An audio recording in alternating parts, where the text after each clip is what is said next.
Maple lounge restaurant.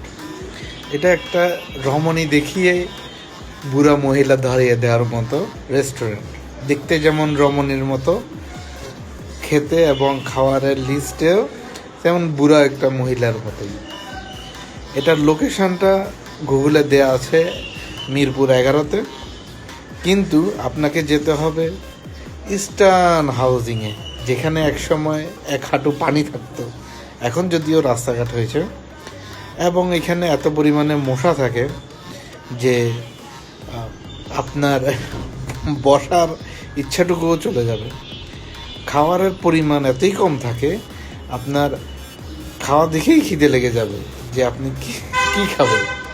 আর টাকার পরিমাণ 400+ টাকা দিয়ে আপনি এই পরিমাণ খাবার খেয়ে মানে আফসোস করা ছাড়া আর কিছুই থাকে না।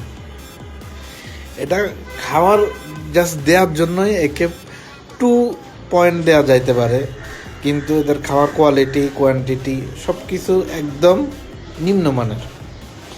এখানে যাওয়ার থেকে আপনারা বিরত থাকতে পারলেই ভালো। এবং খাওয়ার অনেক ঠান্ডা থাকে। আচ্ছা, ঠান্ডা বুঝলাম, হয়তো বা শাওয়ারের কারণে ঠান্ডা, কিন্তু খাবারের কোয়ান্টিটি এবং কোয়ালিটি প্রচণ্ড খারাপ ছিল। তো আফসোস হয় এর ভুলবশত এরকম রেস্টুরেন্টে চলে যাওয়ার জন্য। শরবতটা একদম পানির মতোই ছিল, এটা না